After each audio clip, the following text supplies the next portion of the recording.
ากเรามองดูแผนที่โลกอนุทวีปอินเดียเปรียบเสมือนป้อมปราการทางธรรมชาติที่ถูกโอบล้อมอย่างสมบูรณ์แบบทางทิศเหนือถูกพิทักษ์โดยเทือกเขาหิมาลัยอันยิ่งใหญ่ที่สูงตระหง่านเสียดฟ้าส่วนทางทิศใต้ทิศตะวันออกและทิศตะวันตกถูกล้อมรอบด้วยผืนมหาสมุทรทว่าในความโดดเดี่ยวนี้เองแผ่นดินนี้กลับมีเส้นเลือดใหญ่ที่หล่อเลี้ยงชีวิตนั่นคือแม่น้ำสินธุทางตะวันตกเฉียงเหนือและแม่น้ำคงคาทางตะวันออกเฉียงเหนือสายน้ำเหล่านี้คือจุดเริ่มต้นของเรื่องราวทั้งหมดเรื่องราวของเราไม่ได้เริ่มจากพระราชวังหรือกษัตริย์แต่เริ่มต้นจากถ้ำหินและผู้คนในยุคเก็บของป่าล่าสัตว์ย้อนกลับไปนับแสนปีมนุษย์ยุคหินเก่าได้เดินทางรอนแรมมาถึงแผ่นดินนี้หลักฐานที่งดงามและชัดเจนที่สุดซ่อนอยู่ในเพิงผาหินบิมเบตกาในรัฐมัธยประเทศตอนกลางของอินเดียยุคปัจจุบันบนผนังถ้ำเหล่านั้นหากเราส่องไฟไปกระทบจะพบภาพวาดสีฝุ่นแดงและขาวที่เล่าเรื่องราวของมนุษย์เมื่อกว่า 30,000 ปีก่อนพวกเขาวาดภาพการล่าสัตว์การเต้นรำฝูงวัวกระทิงช้างและแรดมันคือบันทึกหน้าแรกสุดของมนุษย์บนแผ่นดินอินเดียที่บอกเราว่าพวกเขามีชีวิตมีสังคมและมีจินตนาการเวลาผ่านไปนับหมื่นปีโลกอุ่นขึ้นมนุษย์เริ่มเรียนรู้ที่จะหยุดตั้งถิ่นฐานราว 7,000 ปีก่อนคริสตกาลที่หมู่บ้านเมเหกาลปัจจุบันอยู่ในแคว้นบาลูชิสถานประเทศปากีสถานมนุษย์กลุ่มแรกๆในภูมิภาคนี้เริ่มเปลี่ยนวิถีชีวิตจากการล่าสัตว์มาเป็นการเพาะปลูกข้าวสาลีข้าวบาเล่และเลี้ยงแกะเลี้ยงแพะพวกเขาเริ่มสร้างบ้านด้วยโคลนตากแห้งเริ่มทำเครื่องปั้นดินเผานี่คือจุดเปลี่ยนผ่านสำคัญที่ปูทางไปสู่สิ่งที่ยิ่งใหญ่กว่าเมื่อเข้าสู่ช่วงประมาณ 3,300 ปีก่อนคริสตกาลชุมชนเกษตรกรรมเล็กๆริมแม่น้ำสินธุ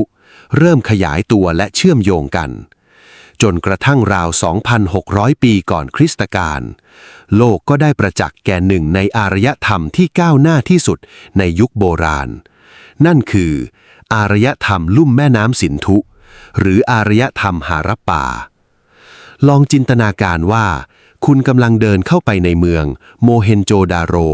หรือเมืองฮารัปปาในยุคนั้นคุณจะไม่พบพีระมิดขนาดยักษ์เหมือนในอียิปต์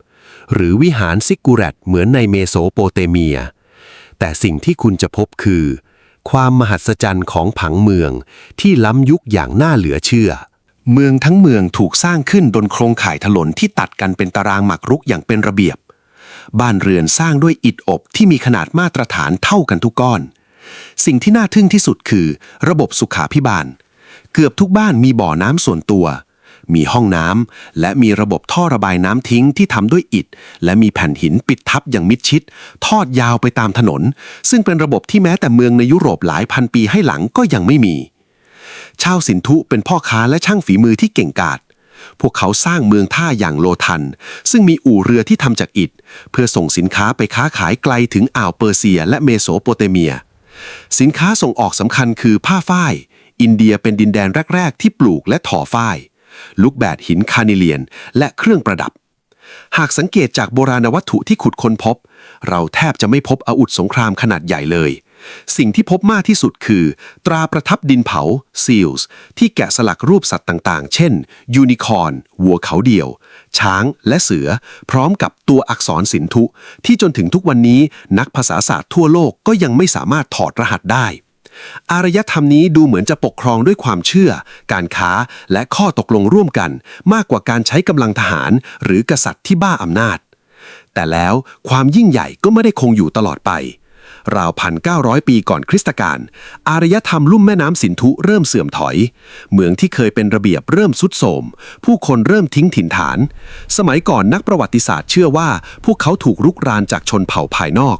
แต่ข้อเท็จจริงทางวิทยาศาสตร์ปัจจุบันชี้ให้เห็นถึงการเปลี่ยนแปลงของสภาพภูมิอากาศมรสุมที่เคยนำฝนมาให้เริ่มเปลี่ยนทิศทาง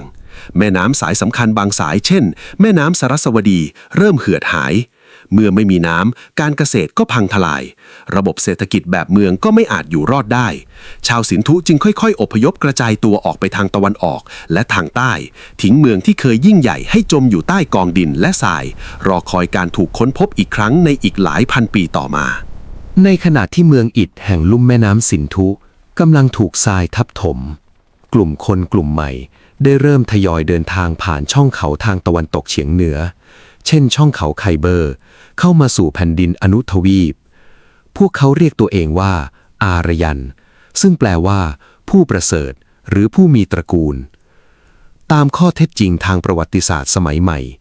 การเข้ามาของชาวอารยันไม่ใช่การยกทัพมาบดขยี้ทำลายล้างในคราวเดียวอย่างที่เคยเชื่อกันในอดีตแต่เป็นการค่อยๆอพยพเคลื่อนย้ายเข้ามาเป็นระลอกเป็นระยะเวลาหลายร้อยปีพวกเขาคือชนเผ่าเร่ร่อนกึ่งปศุสัตว์ที่พูดภาษาตระกูลอินโดยูโรเปียนรากฐานของภาษาสันสกฤตสิ่งที่พวกเขาพามาด้วยและเปลี่ยนโฉมหน้าประวัติศาสตร์อินเดียไปตลอดกาลคือม้าและรถศึกซึ่งเป็นเทคโนโลยีที่ชาวสินธุไม่เคยมีนอกจากนี้พวกเขายังเป็นสังคมที่เชิดชูนักรบและให้ความสำคัญกับวัวในฐานะทรัพย์สินที่มีค่าที่สุดอารยันยุคแรกตั้งถิ่นฐานอยู่บริเวณลุ่มแม่น้ำทั้ง7ปัญจาบในปัจจุบันพวกเขาไม่ได้สร้างเมืองใหญ่หรือทิ้งโบราณวัตถุไว้มากนักแต่พวกเขาทิ้งมรดกที่ยิ่งใหญ่กว่านั้นไว้ในรูปแบบของเสียง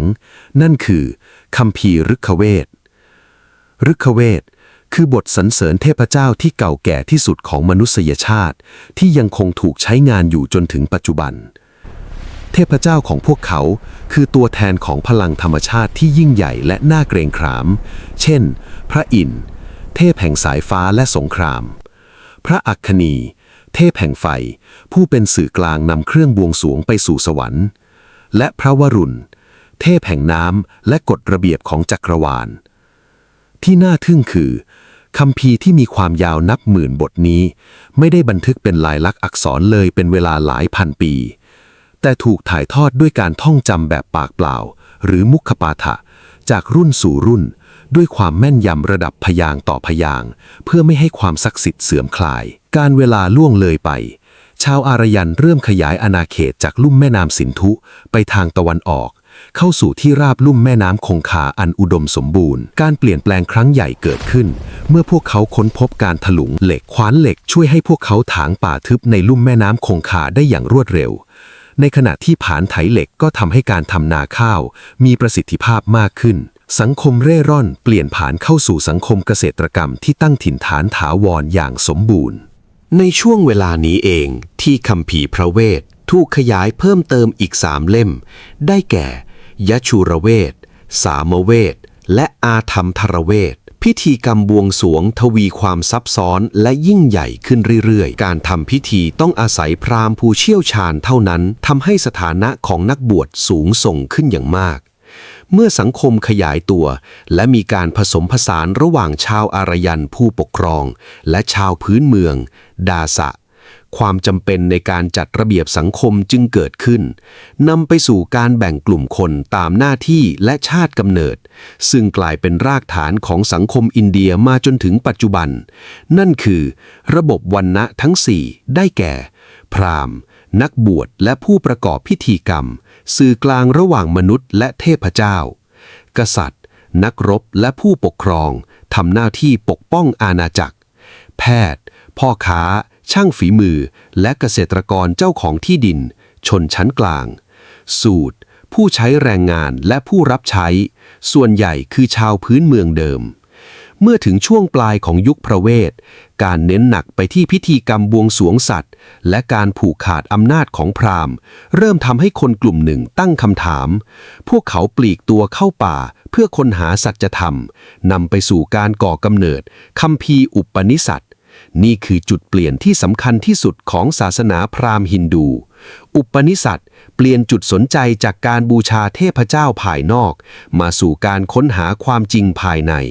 เกิดแนวคิดเรื่องพรหมมันหรือจิตวิญญาณสากลที่ครอบคลุมทุกสรรพสิ่งและอาตมันหรือดวงวิญญาณย่อยในตัวมนุษย์พร้อมกับริเริ่มแนวคิดที่อธิบายวัฏจักรของชีวิตนั่นคือ กรรมการกระทำที่ส่งผลตามมาและสังสารวัฏคือการเวียนว่ายตายเกิดเป้าหมายสุดท้ายไม่ใช่สวรรค์อีกต่อไปแต่คือโมกขะหรือการหลุดพ้นจากวงจรการเกิดแก่เจ็บตายนี้เมื่อชุมชนเกษตรกรรมขยายตัวและมั่นคงขึ้นอาณาเขตต่างๆเริ่มถูกกำหนดชัดเจนขึ้นจากระดับเผ่าจานะกลายเป็นรัฐจานปดะและเมื่อผู้นำที่เข้มแข็งเริ่มกลืนกินดินแดนข้างเคียงรัฐเล็กๆเหล่านี้ก็รวมตัวกันจนกลายเป็นอาณาจักรอย่างมากราว600 ปีก่อนคริสตกาลอินเดียตอนเหนือถูกแบ่งออกเป็น16แคว้นใหญ่ที่เรียกว่ามหาชนบทเช่นแคว้นมคธแคว้นโกศลแคว้นวัดชีนครต่างๆเริ่มกลับมาคึกคักอีกครั้งการค้าเจริญรุ่งเรืองมีการใช้เงินตราเป็นครั้งแรกในขณะที่แว่นแคว้นทั้ง16หรือมหาชนบทกำลังขับเคี่ยวแย่งชิงความเป็นใหญ่สังคมอินเดียก็กำลังเผชิญกับความตึงเครียดภายในระบบวรรณะเริ่มแข็งกร้าวขึ้นพิธีกรรมของพราหมณ์ที่ต้องฆ่าสัตว์บูชายันจำนวนมหาศาลสร้างภาระทางเศรษฐกิจอย่างหนักแก่ชาวบ้านความไม่พอใจนี้ก่อให้เกิดขบวนการนักบวชเร่ร่อนที่เรียกว่าสมณะผู้ปฏิเสธความศักดิ์สิทธิ์ของคัมภีร์พระเวทและอำนาจของพราหมณ์ในบรรดาสมณะนับไม่ถ้วนมีบุรุษ2 ท่านที่คำสอนของพวกเขาจะสั่นสะเทือนไปทั้งโลกท่านแรกคือมหาวีระผู้ก่อตั้งศาสนาเจนท่านสอนหลักอหิงสาคือการไม่เบียดเบียนอย่างสุดโต่งถึงขั้นที่นักบวชเจนต้องกวาดพื้นก่อนเดินเพื่อป้องกันการเหยียบแมลงและใช้ผ้าปิดหมากเพื่อไม่ให้เผลอกลืนจุลินทรีย์ในอากาศท่านที่2คือเจ้าชายจากแคว้นสากยะนามว่าสิทธัตถะโคตมะผู้ตรัสรู้เป็นพระพุทธเจ้าท่านได้เสนอมัชฌิมาปฏิปทาหรือทางสายกลางหลีกเลี่ยงการทรมานตนเองและการหมกมุ่นในกามคุณพุทธศาสนาและศาสนาเจนเปิดรับคนทุกวรรณะทำให้ได้รับการสนับสนุนอย่างล้นหลามจากชนชั้นพ่อค้าหรือแพทย์ที่กำลังมั่งคั่งแต่ถูกกดทับโดยระบบวรรณะในสมรภูมิการเมืองแคว้นมคธบริเวณรัฐพิหารในปัจจุบันค่อยๆผงาดขึ้นเหนือแคว้นอื่นมคธไม่ได้มีแค่กษัตริย์ที่ทะเยอทะยานอย่างพระเจ้าพิมพิสารหรือพระเจ้าอาชาตศัตรูแต่พวกเขามีข้อได้เปรียบทางภูมิศาสตร์ที่เป็นไม้ตายนั่นคือเหมืองแร่เหล็กที่อุดมสมบูรณ์สำหรับทำอาวุธและป่าเทิบที่เต็มไปด้วยช้างป่ามคธเป็นแคว้นแรกๆที่นำช้างศึกมาใช้เป็นรถถังมีชีวิตบทขยี้ศัตรูจนราบคาบจนกระทั่งอำนาจตกไปอยู่ในมือของราชวงศ์นันทะซึ่งครอบครองกองทัพที่ยิ่งใหญ่ที่สุดในอินเดียตอนเหนือเวลานั้น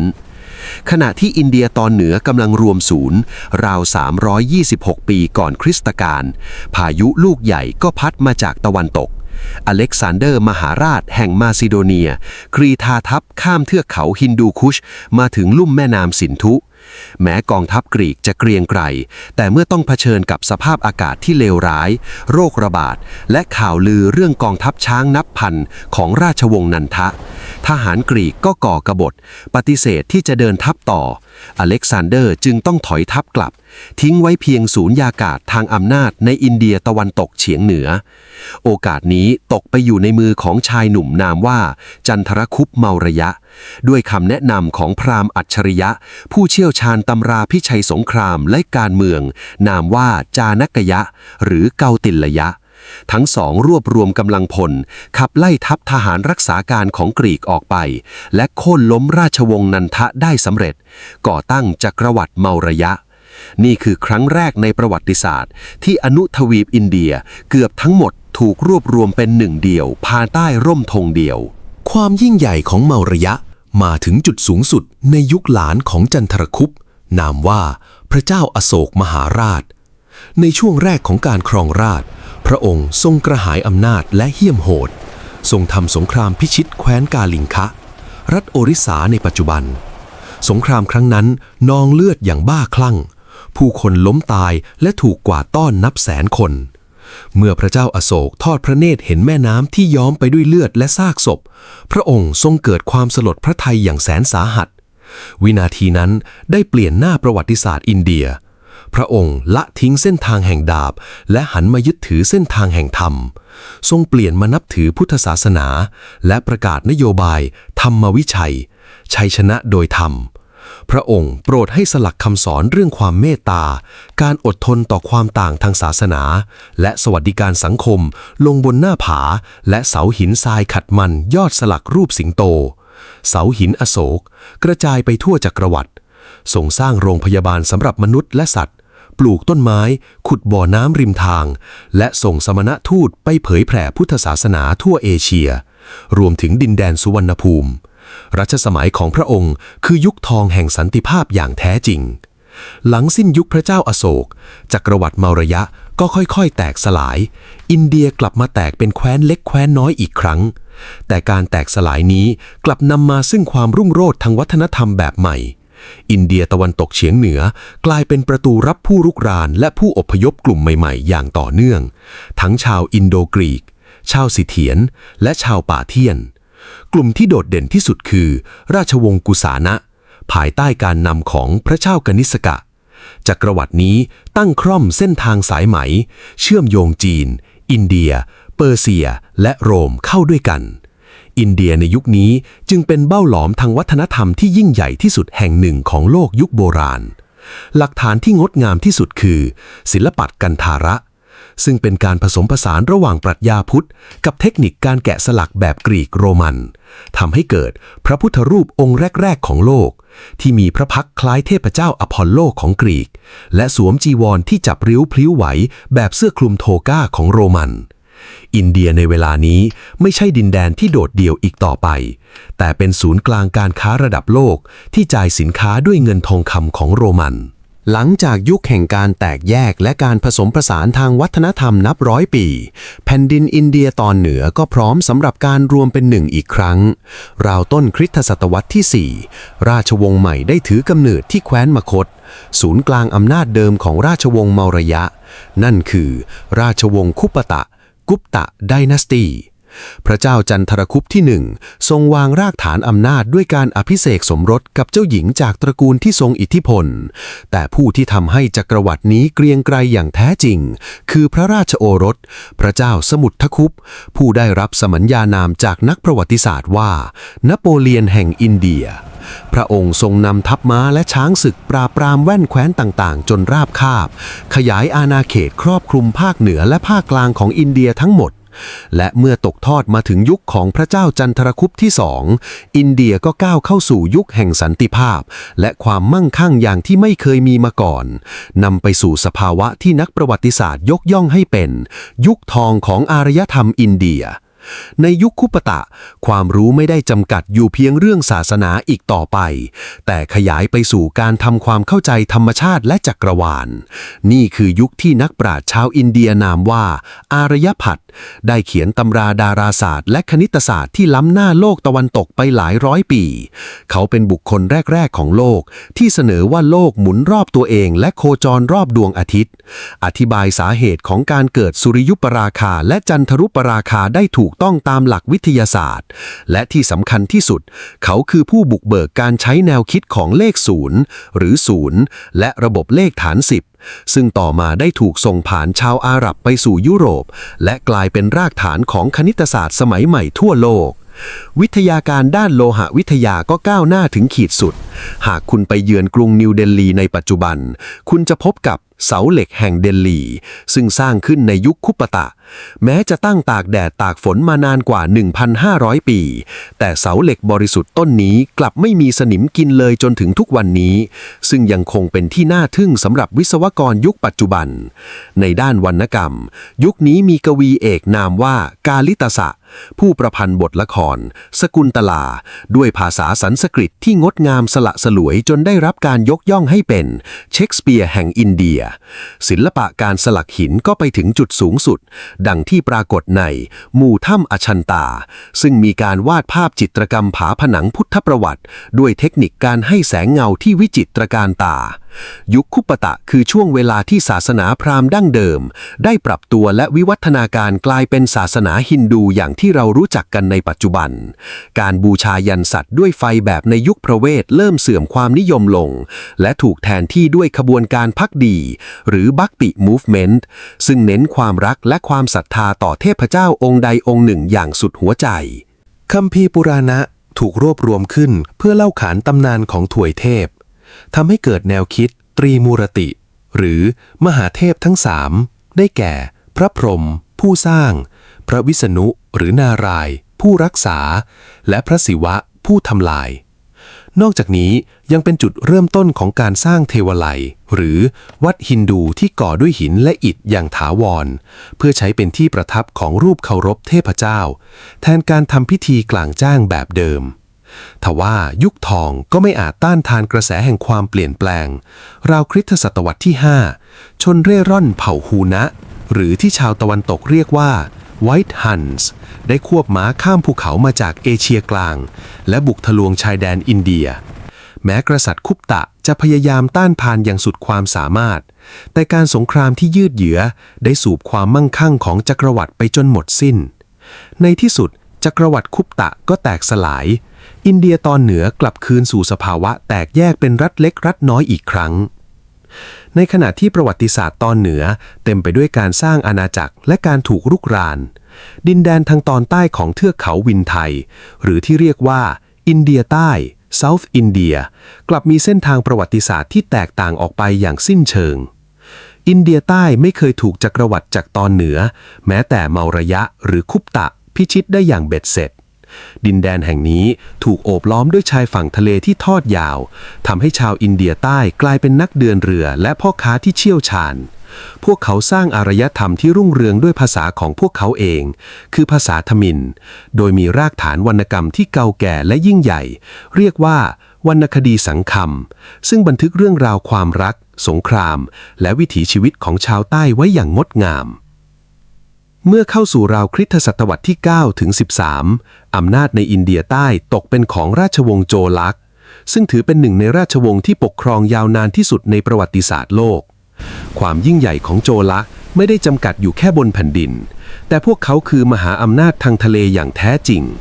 ในรัชสมัยของพระเจ้าราชราชโจละที่ 1และพระราชโอรสพระเจ้าราเชนทรโจละที่ 1กองทัพเรือของราชวงศ์โจละซึ่งประกอบด้วยเรือรบนับร้อยลำได้แล่นข้ามมหาสมุทรอินเดียไปพิชิตเกาะศรีลังกามัลดีฟส์และแผ่อิทธิพลข้ามอ่าวเบงกอลมาจนถึงเอเชียตะวันออกเฉียงใต้พวกเขาทำสงครามสั่งสอนและควบคุมเส้นทางการค้าของอาณาจักรศรีวิชัยบริเวณคาบสมุทรมาลายูและเกาะสุมาตราเพื่อผูกขาดการค้าเครื่องเทศและสินค้าหรูหรากับจีนมรดกที่ยิ่งใหญ่ที่สุดที่ราชวงศ์โจละทิ้งไว้คือสถาปัตยกรรมระดับมหากาพย์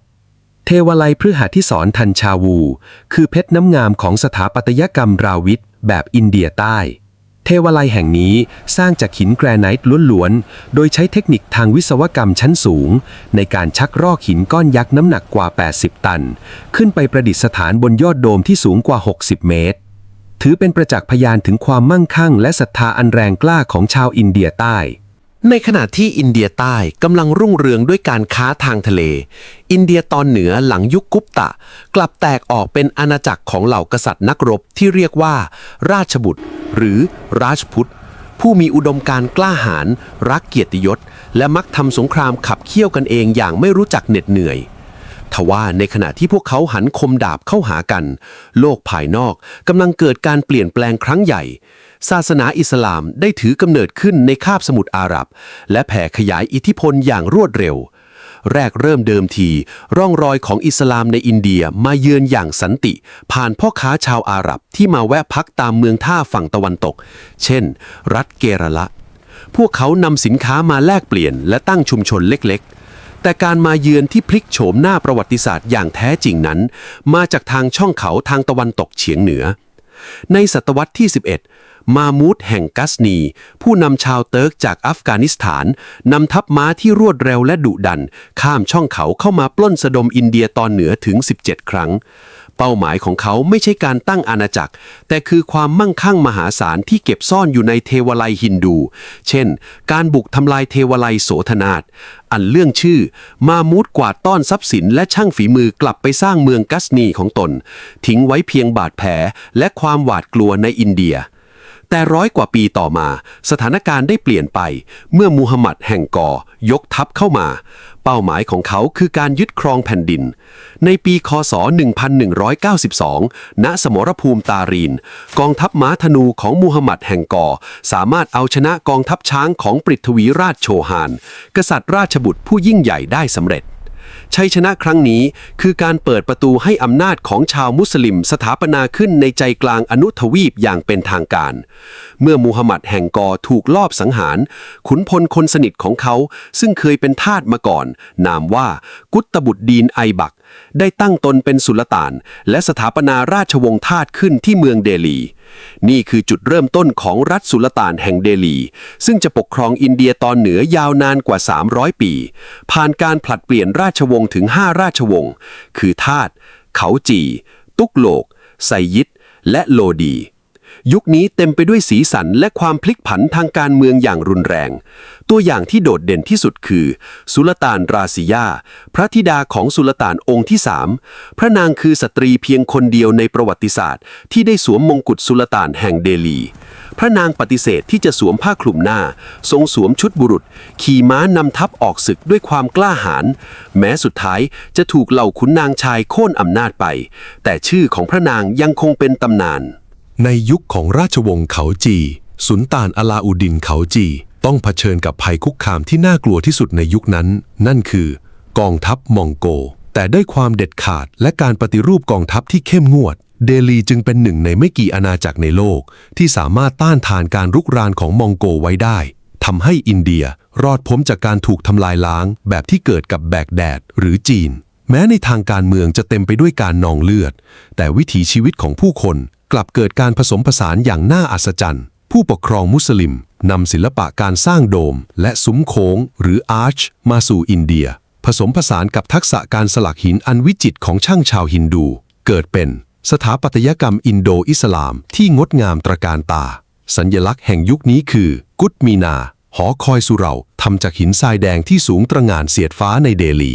นอกจากนี้ในค่ายทหารและตลาดสดการสื่อสารระหว่างผู้ปกครองที่พูดภาษาเปอร์เซียตุรกีกับชาวบ้านที่พูดภาษาฮินดีได้หล่อล้อมให้เกิดภาษาใหม่ที่ไพเราะและเต็มไปด้วยบทกวีนามว่าภาษาอูดูซึ่งกลายเป็นภาษาสำคัญของเอเชียใต้มาจนถึงปัจจุบันในมิติของศาสนาแทนที่ความแตกต่างจะนำมาซึ่งความแตกแยกเพียงอย่างเดียวกลับเกิดการแลกเปลี่ยนทางจิตวิญญาณนักบวชอิสลามสายลี้ลับที่เรียกว่าซูฟีได้เดินทางเข้ามาพร้อมกับบทเพลงและการร่ายดำเพื่อเข้าถึงพระเจ้าคำสอนของพวกเขาที่เน้นความรักและความเท่าเทียมของมนุษย์ไปสอดคล้องกับขบวนการภักดีของชาวฮินดูที่เน้นการอุทิศตนแด่เทพเจ้าด้วยความรักเช่นกันเกิดเป็นกระแสความเชื่อที่ข้ามกำแพงทางศาสนานักปราชญ์และกวีอย่างคบีรได้แต่งบทกวีที่วิจารณ์ความคลั่งศาสนาทั้งของพราหมณ์และผู้นำมุสลิมโดยสอนว่าพระเจ้าที่แท้จริงสถิตอยู่ในใจของมนุษย์ทุกคนในขณะที่เดลีควบคุมภาคเหนือในภาคใต้กลับเกิดปฏิกิริยาต่อต้านราวกลางศตวรรษที่14อาณาจักรฮินดูที่ยิ่งใหญ่ที่สุดในประวัติศาสตร์ตอนใต้อย่างวิจยนครได้ถือกำเนิดขึ้นเมืองหลวงของพวกเขาปัจจุบันคือเมืองฮัมปีเป็นมหานครที่มั่งคั่งเต็มไปด้วยเทวไลยที่แกะสลักอย่างวิจิตรตลาดที่ค้าขายอัญมณีและเครื่องเทศวิจยนครดำหน้าที่เป็นกันชนที่ปกป้องวัฒนธรรมฮินดูดั้งเดิมจากการขยายอำนาจของสุลต่านทางเหนือมาได้ยาวนานกว่า200 ปีแต่สัจธรรมของอำนาจคือความไม่จีรังเมื่อเข้าสู่ต้นศตวรรษที่16รัฐสุลต่านแห่งเดลีเริ่มอ่อนแอและแตกแยกขุนนางท้องถิ่นเริ่มตั้งตนเป็นใหญ่ความวุ่นวายนี้ได้ลอยไปเข้าหูของชายสายเลือดมองโกตุรกีผู้เป็นทายาทของเจงกิสข่านและติมูรนามว่าบาบูรเขากำลังรวบรวมไพร่พลและปืนใหญ่เตรียมเคลื่อนทัพผ่านหุบเขาเข้ามายังลุ่มแม่น้ำคงคาเพื่อเปิดฉากยุคสมัยที่ยิ่งใหญ่และมั่งคั่งที่สุดยุคหนึ่งในประวัติศาสตร์โลกในรุ่งอรุณของวันที่21 เมษายนคริสตศักราช 1526 ณ ทุ่งกว้างปานิปัตทางตอนเหนือของเดลีประวัติศาสตร์อินเดียกำลังจะถูกเขียนขึ้นใหม่ด้วยดินปืน กองทัพของสุลต่านอิบราฮิมโลดีแห่งเดลีซึ่งมีกำลังพลนับแสนและช้างศึกนับพันเชิดหน้าประจันกับกองทัพของบาบู สายเลือดนักรบจากเอเชียกลางที่มีกำลังพลเพียงหลักหมื่นทว่าบาบูไม่ได้มาพร้อมกับดาบและหอกเพียงอย่างเดียวเขานำปืนใหญ่และปืนคาบศิลาซึ่งเป็นเทคโนโลยีใหม่ที่สุดที่โลกเพิ่งรู้จักมาจัดวางหลังแนวเกวียนที่ผูกติดกันเป็นปราการเมื่อช้างศึกของเดลีพุ่งเข้ามาบาบูสั่งจุดไฟเสียงกำปนาตของปืนใหญ่ที่ชาวอินเดียไม่เคยได้ยินมาก่อนทำให้ช้างศึกตื่นตระหนกและหันกลับไปเหยียบย่ำกองทัพของตนเองจนพินาศชัยชนะอันเด็ดขาดของบาบูในวันนั้นคือการปิดฉากยุคสุลต่านแองเดลีและเป็นจุดเริ่มต้นของมหาจักรวรรดิโมกุลซึ่งจะกลายเป็นหนึ่งในมหาจักรวรรดิที่มั่งคั่งและทรงอิทธิพลที่สุดในประวัติศาสตร์โลกแม้บาบูจะพิชิตอินเดียได้แต่เขาเกลียดชังอากาศที่ร้อนอับอ้าวและฝุ่นควันของแผ่นดินนี้เขาคิดถึงสวนที่ร่มรื่นและสายน้ำเย็นในบ้านเกิดที่เอเชียกลางบาบูจึงเริ่มสร้างสวนสไตล์เปอร์เซียหรือชาบักขึ้นทั่วอินเดียตอนเหนือซึ่งกลายเป็นรากฐานของภูมิทัศน์แบบโมกุลในเวลาต่อมาเมื่อบาบูสิ้นพระชนฮูมายุนพระราชโอรสต้องสืบทอดบัลลังก์แต่กลับพลาดท่าเสียทีกับผู้นำกบฏชาวอัฟกันจนต้องระเหิดหนีไปลี้ภัยในเปอร์เซียนานถึง15 ปีแม้ฮูมายุนจะชิงบัลลังก์คืนมาได้แต่ก็สวรรคตอย่างกระทันหันจากการสะดุดฉลองพระบาทตกบันไดหอสมุดทิ้งจักรวรรดิที่เพิ่งฟื้นฟูไว้ในมือของพระราชโอรสวัยเพียง13 พรรษานามว่าอักบาหากบาบูคือผู้ก่อตั้งอักบามหาราชก็คือผู้ที่ทำให้จักรวรรดิโมกุลยิ่งใหญ่และอย่างรากลึกลงในแผ่นดินอินเดียอย่างแท้จริงพระองค์ไม่ได้เพียงแค่นักรบที่เก่งกาจในการขยายอาณาเขตแต่ทรงเป็นอัจฉริยะทางการเมืองทรงตระหนักดีว่าชาวมุสลิมที่เป็นชนกลุ่มน้อยไม่สามารถปกครองชาวฮินดูนับล้านด้วยการกดขี่ได้ตลอดไปอักบาจึงเปลี่ยนศัตรูให้เป็นมิตรพระองค์ทรงยกเลิกภาษีจิสยาภาษีที่เก็บจากคนต่างศาสนาซึ่งสร้างความพึงพอใจให้ชาวฮินดูอย่างมหาศาลที่สำคัญที่สุดคือการดำเนินนโยบายทางการทูตผ่านการแต่งงานพระองค์ทรงอภิเษกสมรสกับเจ้าหญิงชาวราชปุตรเช่นโชทาบายและแต่งตั้งแม่ทัพชาวฮินดูให้ดำรงตำแหน่งระดับสูงในกองทัพและราชสำนักนี่คือการหลอมรวมสายเลือดและผลประโยชน์ที่ทำให้ชาวอินเดียพื้นเมืองรู้สึกว่าตนเป็นส่วนหนึ่งของจักรวรรดิพระองค์ทรงสร้างเมืองหลวงใหม่ที่งดงามตระการตาชื่อฟาเกพูสิครีและตั้งอาคารที่เรียกว่าอิบาดัตขานสภาสัจธรรมเพื่อเชิญนักปราชญ์ทุกศาสนาทั้งอิสลามฮินดูคริสต์บาทหลวงเยสุอิตจากโปรตุเกสเชนและโซโรอัสเตอร์มาถกเถียงเรื่องศาสนาต่อหน้าพระพักตร์พระองค์ถึงขั้นพยายามตั้งศาสนาใหม่ที่เรียกว่าดีนอิลาฮีซึ่งผสมผสานหลักคำสอนที่ดีที่สุดของทุกศาสนาเข้าด้วยกันแม้ศาสนานี้จะจบลงพร้อมกับการสวรรคตของพระองค์แต่มันสะท้อนให้เห็นถึงจิตวิญญาณแห่งขันติธรรมความอดทนอดกลั้นทางศาสนาที่ทำให้อินเดียยุคอักบารุ่งเรืองถึงขีดสุดความมั่งคั่งและความสันติภาพจากยุคอักบาส่งทอดมาถึงยุคของชาฮังเกียร์กษัตริย์ผู้หลงไหลในศิลปะ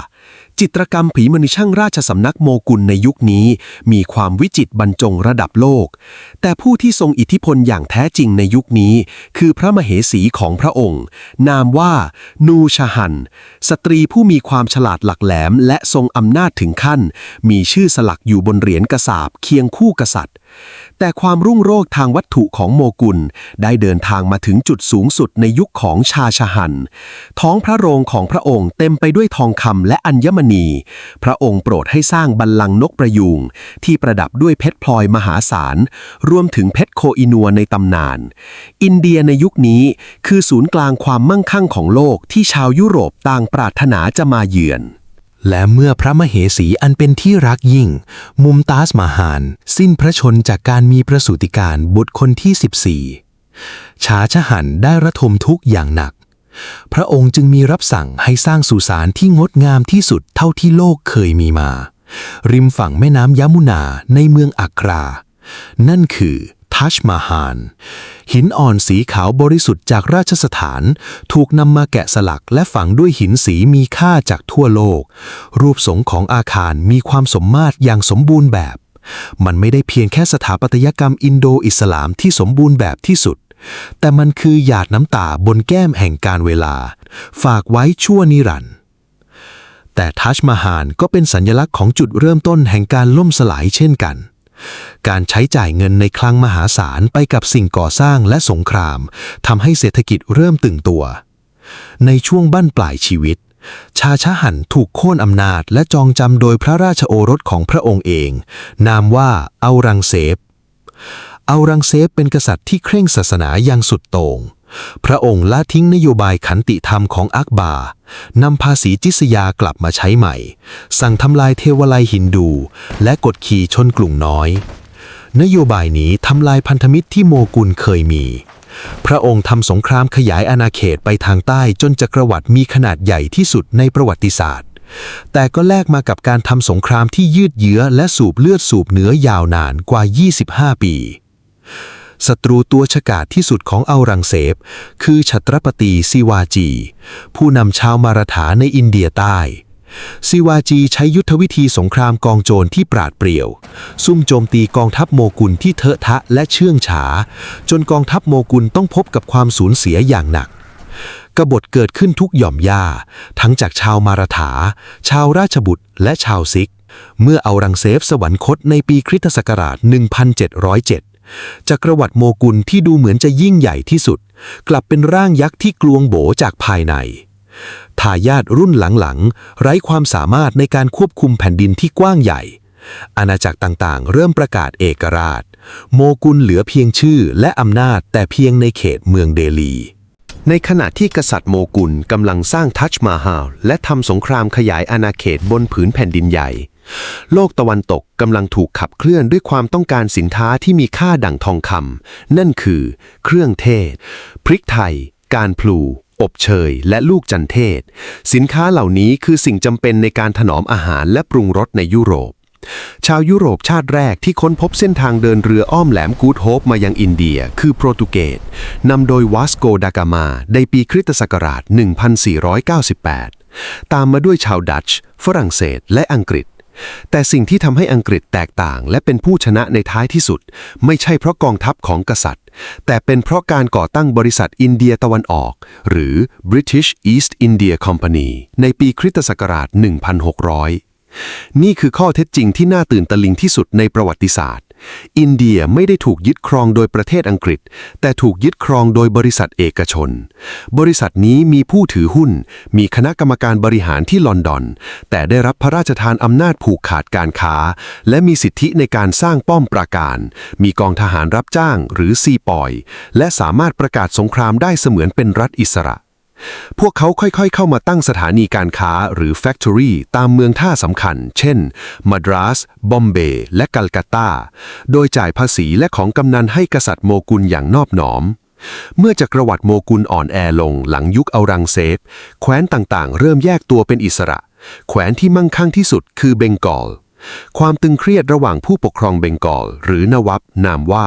ซิราจอุดดอลากับบริษัทอินเดียตะวันออกมาถึงจุดแตกหักเมื่อนวับยกทัพเข้ายึดป้อมของอังกฤษในกาลกัตตาบริษัทจึงส่งนายทหารหนุ่มทะเยอทะยานนามว่าโรเบิร์ตคไลฟ์นำกองทัพขึ้นมาจากมาดรัสในปีคริสตศักราช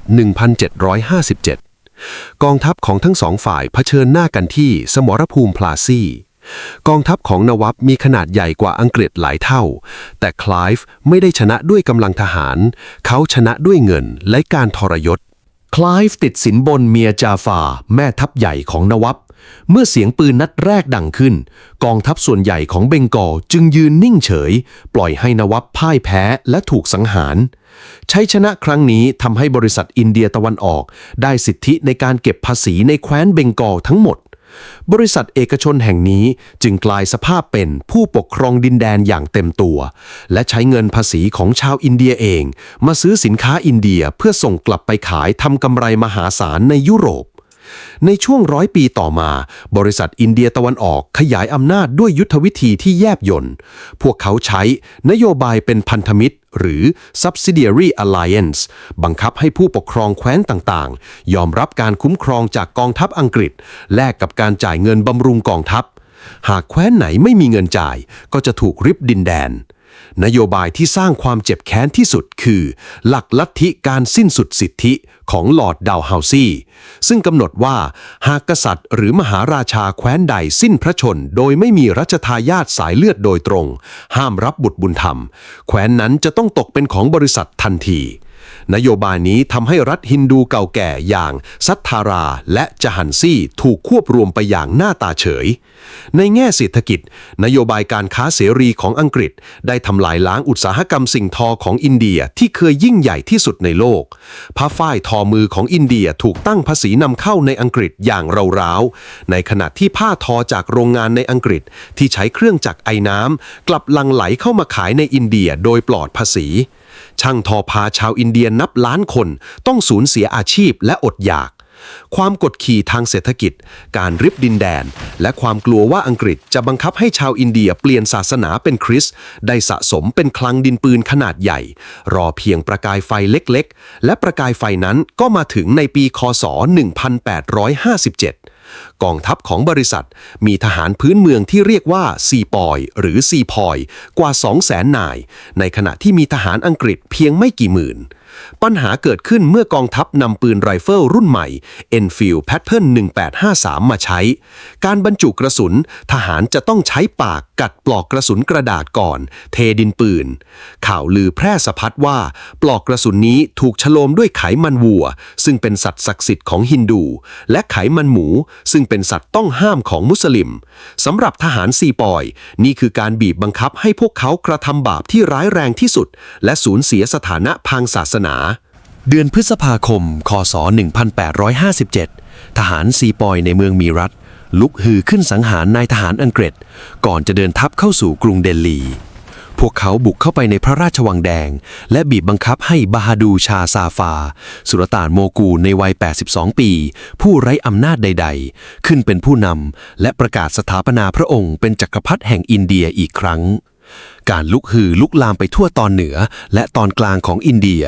ผู้นำท้องถิ่นที่สูญเสียอำนาจต่างเข้าร่วมสงครามนี้วีรสตรีที่โดดเด่นที่สุดคือลักษมีบายนีพระราชินีแห่งชานซีพระนางแต่งกายเยี่ยงบุรุษผูกพระราชิโอรสบุญธรรมไว้ที่หลังและขี่ม้านำทัพชาวมาราถาเข้าห้ำหันกับกองทัพอังกฤษอย่างห้าวหาญจนตัวตายในสนามรบกลายเป็นสัญลักษณ์ของการต่อต้านของอินเดียมาจนถึงปัจจุบันแต่กบฏครั้งนี้ขาดการประสานงานที่ดีขาดเป้าหมายทางการเมืองที่ชัดเจนและผู้นำท้องถิ่นหลายแคว้นรวมถึงชาวซิกยังคงภักดีต่ออังกฤษในที่สุดกองทัพอังกฤษก็ใช้ความได้เปรียบทางยุทโธปกรณ์และโทรเลขเข้าปราบปรามการกบฏอย่างทารุณไร้ปราณีหมู่บ้านที่ต้องสงสัยว่าสนับสนุนกบฏถูกเผาราบกบฏซีปอยถูกประหารด้วยการผูกติดกับปากกระบอกคำปืนใหญ่แล้วยิงให้ร่างแหลกเป็นจุนหลังการปราบปรามรัฐบาลอังกฤษในลอนดอนตระหนักว่าไม่สามารถปล่อยให้อินเดียอยู่ในมือของบริษัทเอกชนได้อีกต่อไปในปีค.ศ. 1858 รัฐสภาอังกฤษผ่านพระราชบัญญัติรัฐบาลอินเดียประกาศยุบเลิกบริษัทอินเดียตะวันออกและจัดการปกครองอินเดียโดยตรงภายใต้มงกุฎแห่งราชวงศ์อังกฤษบาฮาดูชาซาฟาจักรพรรดิโมกุลองค์สุดท้ายถูกเนรเทศไปพม่าและสวรรคตที่นั่นเป็นอันปิดฉากราชวงศ์โมกุลที่ปกครองอินเดียมา332 ปีอย่างสมบูรณ์แบบอินเดียก้าวเข้าสู่ยุคอาณานิคมภายใต้การปกครองของอังกฤษอย่างเป็นทางการหรือที่รู้จักกันในนาม British Raj ซึ่งจะกินเวลายาวนานเกือบ90 ปีและนำไปสู่การตื่นตัวชาตินิยมที่ยิ่งใหญ่ที่สุดในศตวรรษที่ 20หลังจากการกบฏซีปอยถูกปราบปรามรัฐบาลอังกฤษได้เข้ามาปกครองอินเดียโดยตรงในปีค.ศ. 1876สมเด็จพระราชินีนาถวิกตอเรียทรงได้รับการสถาปนาให้เป็นจักรพรรดินีแห่งอินเดียอินเดียกลายเป็นดินแดนที่กว้างใหญ่และมั่งคั่งที่สุดในจักรวรรดิอังกฤษเป็นเสมือนอัญมณีบนยอดมงกุฎที่หล่อเลี้ยงความยิ่งใหญ่ของเกาะอังกฤษในช่วงเวลานี้อังกฤษได้นำความเจริญทางวัตถุสมัยใหม่เข้ามาอย่างขนาดใหญ่มีการสร้างเครือข่ายทางรถไฟที่ยาวหลายหมื่นกิโลเมตรตัดผ่านทวีป วางสายโทรเลขและสร้างระบบไปรษณีย์แม้จุดประสงค์หลักของอังกฤษคือการขนส่งกองทัพให้รวดเร็วและดูดซับทรัพยากรเช่นฝ้ายชายางพาราจากแผ่นดินอินเดียส่งกลับไปยังท่าเรือได้อย่างมีประสิทธิภาพแต่ผลพลอยได้ที่ยิ่งใหญ่และอังกฤษคาดไม่ถึงคือโครงสร้างพื้นฐานเหล่านี้ได้เชื่อมโยงชาวอินเดียจากต่างแคว้นต่างภาษาต่างวัฒนธรรมให้เดินทางข้ามภูมิภาคและสื่อสารกันได้เป็นครั้งแรกนอกจากนี้การบีบบังคับให้ใช้ภาษาอังกฤษเป็นภาษาหลักในการศึกษาและราชการได้สร้างชนชั้นนำใหม่ชาวอินเดียที่ได้รับการศึกษาแบบตะวันตกพวกเขาได้อ่านตำรากฎหมายปรัชญาการเมืองและแนวคิดเรื่องประชาธิปไตยของยุโรปภาษาอังกฤษกลายเป็นภาษากลางที่ทำให้คนเบงกอลคนทมิฬและคนปัญจาบสามารถพูดคุยแลกเปลี่ยนอุดมการณ์กันได้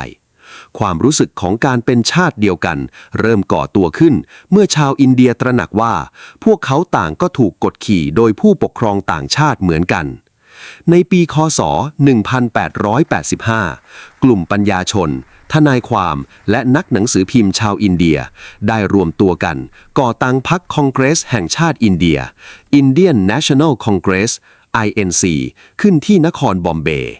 ในช่วงแรกสภาคองเกรสไม่ได้เรียกร้องเอกราชพวกเขาเป็นเพียงขบวนการสายกลางที่ต้องการสิทธิในการมีส่วนร่วมบริหารประเทศ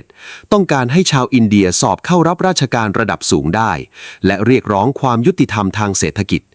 แต่เสียงเรียกร้องอย่างสุภาพนี้กลับถูกผู้ปกครองอังกฤษเพิกเฉยมองว่าเป็นเพียงเสียงนกเสียงกา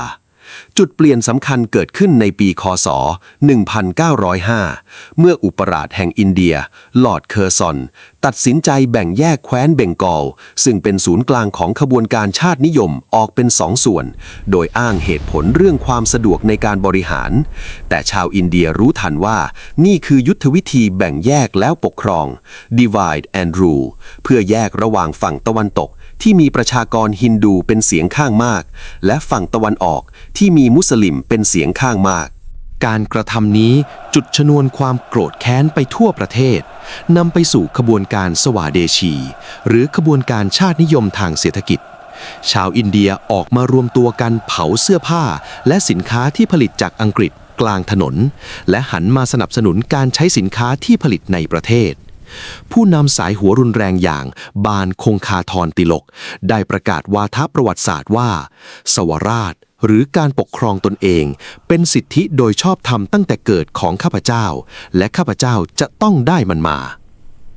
อย่างไรก็ตามในสถานการณ์ที่ตึงเครียดนี้ความหวาดระแวงระหว่างศาสนาก็เริ่มก่อตัวกลุ่มผู้นำมุสลิมบางส่วนเกรงว่าหากอินเดียปกครองตนเองพวกเขาจะถูกกลืนโดยชนชั้นนำฮินดู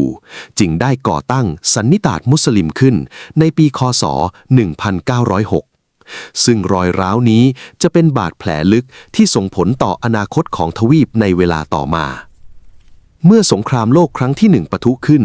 อินเดียส่งทหารนับล้านคนไปร่วมรบในสมรภูมิยุโรปและตะวันออกกลางเพื่อปกป้องจักรวรรดิอังกฤษพวกเขาหวังว่าความเสียสละนี้จะทำให้อังกฤษมอบสถานะการปกครองตนเองให้เป็นรางวัลแต่เมื่อสงครามจบลงสิ่งที่ชาวอินเดียได้รับกลับเป็นพระราชบัญญัติโรแลตในปีค.ศ. 1919 ซึ่งให้อำนาจตำรวจอังกฤษจับกุมและคุมขังผู้ต้องสัยทางการเมืองได้โดยไม่ต้องไต่สวนในชั้นศาลความคับแค้นใจนำไปสู่การประท้วงทั่วประเทศและนำมาซึ่งโศกนาฏกรรมที่มืดมนที่สุดในยุคอาณานิคมวันที่ 13 เมษายน ค.ศ. 1919 ณ สวนสาธารณะจัลเลียนวาลาบาഗ്ในเมืองอมริตสารัฐปัญจาบประชาชนชายหญิงและเด็กหลายพันคนมารวมตัวกันอย่างสันติเพื่อเฉลิมฉลองเทศกาลปีใหม่ของชาวซิกและประท้วงอย่างสงบนายพลจัตวาเรจิโนลไดเออร์ของอังกฤษสั่งปิดทางออกที่แคบเพียงทางเดียวและสั่งให้ทหารระดมยิงปืนไรเฟิลใส่ฝูงชนที่ไร้อาวุธอย่างเลือดเย็นจนกระสุนหมดผู้บริสุทธิ์เสียชีวิตเกือบ1,000 คนและบาดเจ็บอีกนับไม่ถ้วนการสังหารที่อมริตสาได้ทำลายภาพลักษณ์อันชอบธรรมและหน้ากากแห่งอารยธรรมของอังกฤษจนแหลกสลายกวีเอกรพินทรนาถถากูลทรงคืนบรรดาศักดิ์ชั้นอัศวินให้กับรัฐบาลอังกฤษ ชาวอินเดียตระหนักแล้วว่าการเรียกร้องความเมตตาจากผู้ปกครองต่างชาตินั้นไร้ผลในท่ามกลางความมืดมิดและสิ้นหวังบุรุษผู้หนึ่งได้เดินทางกลับมาจากแอฟริกาใต้เขาเป็นทนายความร่างเล็กสวมแว่นตากลม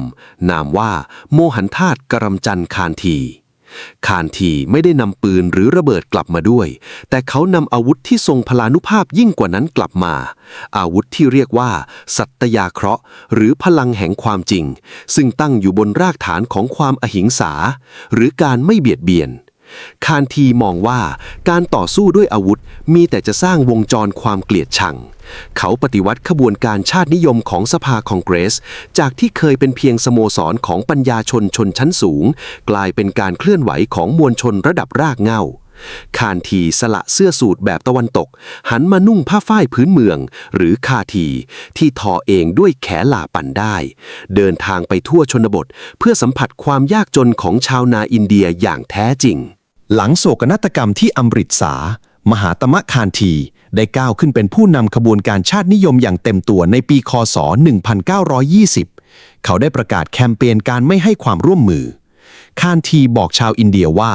อังกฤษมีคนอยู่บนแผ่นดินนี้เพียงหยิบมือพวกเขาปกครองอินเดียได้เพราะคนอินเดียยอมให้ความร่วมมือ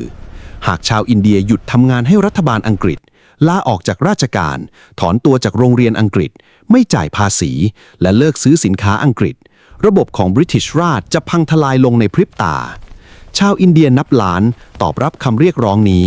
ทนายความทิ้งศาลนักเรียนเดินออกจากห้องเรียนสตรีชาวบ้านนำเสื้อผ้าที่ทอจากโรงงานในแลงคาเชียมากองรวมกันแล้วจุดไฟเผากลางถนนนี่คือครั้งแรกในประวัติศาสตร์ที่มวลชนระดับรากหญ้าลุกฮือขึ้นพร้อมกันทั่วทวีปแต่การประท้วงที่ชาญฉลาดและสั่นสะเทือนที่สุดเกิดขึ้นในอีก10 ปีต่อมารัฐบาลอังกฤษได้ออกกฎหมายผูกขาดเกลือห้ามชาวอินเดียทำเกลือเองและตั้งภาษีเกลืออย่างขูดรีดเกลือคือสิ่งจำเป็นต่อชีวิตของทุกคนโดยเฉพาะคนยากจนที่ต้องทำงานหนักท่ามกลางอากาศร้อน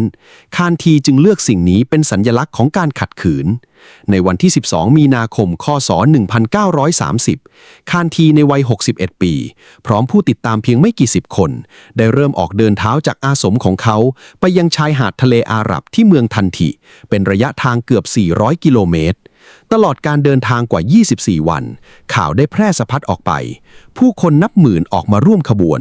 เมื่อถึงชายหาดในรุ่งอรุณของวันที่ 6 เมษายนคานทีเดินลงไปในทะเลก้มลงหยิบโคลนตมที่มีเกลือปนขึ้นมา1 กำมือการกระทำที่ดูเรียบง่ายนี้คือการทำผิดกฎหมายอังกฤษอย่างเปิดเผยทันใดนั้นชาวอินเดียทั่วประเทศก็เริ่มต้มน้ำทะเลเพื่อทำเกลือด้วยตนเองรัฐบาลอังกฤษตอบโต้ด้วยการทุบตีและจับกุมคนกว่า 60,000 คนเข้าคุกรวมถึงคานทีแต่ภาพของคนอินเดียที่ยอมถูกกระบองตำรวจฟาดจนหัวแตกโดยไม่ตอบโต้ได้ถูกนักข่าวต่างชาติถ่ายทอดไปทั่วโลก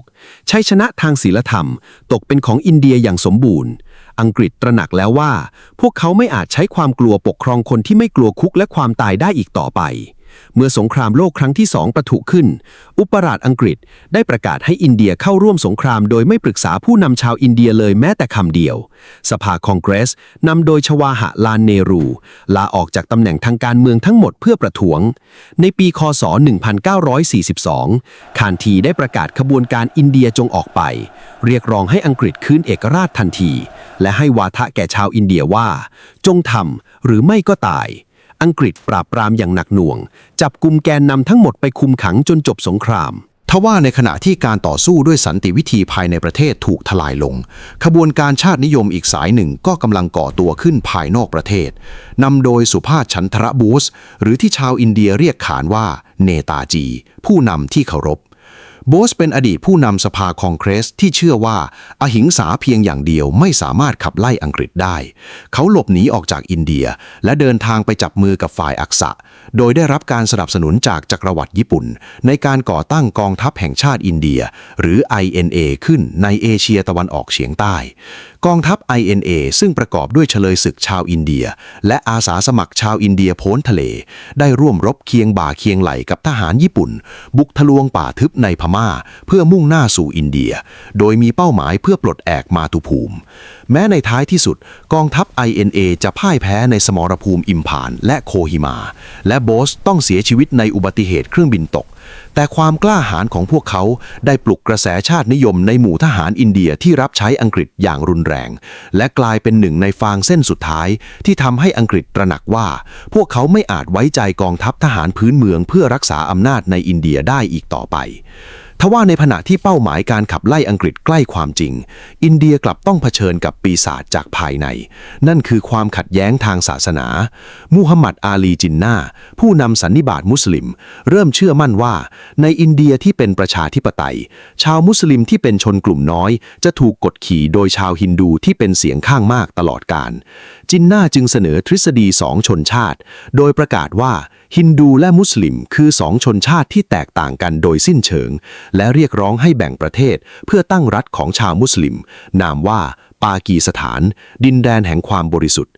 แม้คานทีจะคัดค้านอย่างสุดหัวใจโดยกล่าวว่าการแบ่งแยกอินเดียก็เหมือนการผ่าร่างของข้าพเจ้าออกเป็น2 ซีกแต่ความรุนแรงและการจลาจลระหว่างศาสนาที่ปะทุขึ้นอย่างนองเลือดในกัลกัตตาและที่อื่นๆทำให้ผู้นำสภาคองเกรสอย่างเนรูต้องยอมรับความจริงอันขมขื่นว่าการแบ่งประเทศคือหนทางเดียวที่จะหยุดยั้งสงครามกลางเมืองหลังจบสงครามโลกอังกฤษที่บอบช้ำและล้มละลายตัดสินใจถอนตัวลอร์ดเมาท์แบตเทนอุปราชคนสุดท้ายได้เร่งกระบวนการมอบเอกราชให้เร็วขึ้นในเดือนสิงหาคมคริสตศักราช 1947 นักกฎหมายชาวอังกฤษผู้ไม่เคยมาอินเดียมาก่อนนามว่าซิริล แรดคลิฟฟ์ได้ขีดเส้นพรมแดนประเทศลงบนแผนที่สร้างบาดแผลที่เจ็บปวดที่สุดในประวัติศาสตร์เอเชียใต้ในคืนวันที่ 14 ย่างเข้า 15 คริสตศักราช 1947 ณ รัฐสภาในกรุงนิวเดลีชวาหาลาลเนรูนายกรัฐมนตรีคนแรกได้กล่าวสุนทรพจน์ประวัติศาสตร์ Tryst with Destiny การนัดหมายกับโชคชะตาว่าในยามที่เข็มนาฬิกาชี้บอกเวลาเที่ยงคืนเมื่อทั่วโลกกำลังหลับไหลอินเดียจะตื่นขึ้นมาพบกับชีวิตและเสรีภาพแต่อิสรภาพนี้อาบไปด้วยเลือดการแบ่งประเทศออกเป็นอินเดียและปากีสถานซึ่งมีปากีสถานตะวันตกและปากีสถานตะวันออกคือบังกลาเทศในปัจจุบันทำให้เกิดการอพยพย้ายถิ่นฐานของมนุษย์ครั้งใหญ่ที่สุดในประวัติศาสตร์โลกฮินดูและซิกนับล้านหนีตายจากปากีสถานเข้าสู่อินเดียขณะที่ชาวมุสลิมนับล้านก็หนีจากอินเดียเข้าสู่ปากีสถานขบวนรถไฟที่เต็มไปด้วยศพค่ายอพยพที่แออัดและการสังหารหมู่ข้ามศาสนาทำให้มีผู้เสียชีวิตกว่า1 ล้านคนท่ามกลางความบ้าคลั่งของการฆ่าฟันคานทีไม่ได้ไปร่วมงานฉลองเอกราชแต่เขาเดินเท้าเข้าไปในหมู่บ้านที่มีการจราจนและอดอาหารประท้วงเพื่อให้ชาวฮินดูและมุสลิมหยุดฆ่ากันจนเหตุการณ์สงบลงชั่วคราวทว่าในวันที่ 30 มกราคม ค.ศ. 1948 ระหว่างเดินไปสวดมนต์คานทีถูกลอบยิงด้วยปืน3 นัดโดยนัทธุรามโคตเซชาวฮินดูหัวรุนแรงที่โกรธแค้นคานทีที่ประนีประนอมกับมุสลิมการจากไปของบิดาแห่งชาติทำให้อินเดียทั้งประเทศตกอยู่ในความเศร้าสลดและหยุดยั้งความรุนแรงลงได้ในที่สุดจากกองเท่าแห่งความสูญเสียอินเดียต้องสร้างชาติใหม่กรรมการร่างรัฐธรรมนูญนำโดยดร. B.R. แอมเบดกานักปราชญ์และผู้นำกลุ่มชนชั้นวรรณะจันทานได้ร่างรัฐธรรมนูญที่ก้าวหน้าที่สุดฉบับหนึ่งของโลกรัฐธรรมนูญนี้ประกาศยกเลิกความเหลื่อมล้ำทางวรรณะให้สิทธิเลือกตั้งแก่ประชาชนทุกคนไม่ว่าชายหรือหญิงและประกาศให้อินเดียเป็นรัฐคารวาสไม่ฝักใฝ่ศาสนาใดและในวันที่ 26 มกราคม ค.ศ. 1950 รัฐธรรมนูญแห่งอินเดียได้มีผลบังคับใช้ประเทศที่เคยประกอบด้วยแว่นแคว้นนับร้อยเผชิญหน้ากับผู้รุกรานนับไม่ถ้วนและตกเป็นอาณานิคมมานับศตวรรษได้ถือกำเนิดใหม่ในฐานะสาธารณรัฐอินเดียประเทศประชาธิปไตยที่มีประชากรมากที่สุดในโลกยืนหยัดด้วยตนเองอย่างสง่างามบนเวทีโลก จากร่องรอยสีฝุ่นในถ้ำหินสู่เมืองอิฐแห่งแม่น้ำสินธุผ่านเสียงสวดมนต์ของพราหมณ์การตื่นรู้ของพระพุทธเจ้ารอยยิ้มของพระเจ้าอโศกข้ามผ่านยุคทองแห่งกุปตะความยิ่งใหญ่ทางสมุทรของโจละกัมปนาตแห่งปืนใหญ่โมกุลและความเศร้าหมองของทัชมาฮาลไปจนถึงการลุกฮือต่อต้านจักรวรรดิอังกฤษและการเกิดใหม่ในท่ามกลางกองเลือดแห่งเอกราชนี่คือเรื่องราวของอินเดียอนุทวีปที่ไม่เคยปฏิเสธผู้มาเยือนแต่จะค่อยๆกลืนกินและหลอมรวมทุกสรรพสิ่งให้กลายเป็นส่วนหนึ่งของตนเอง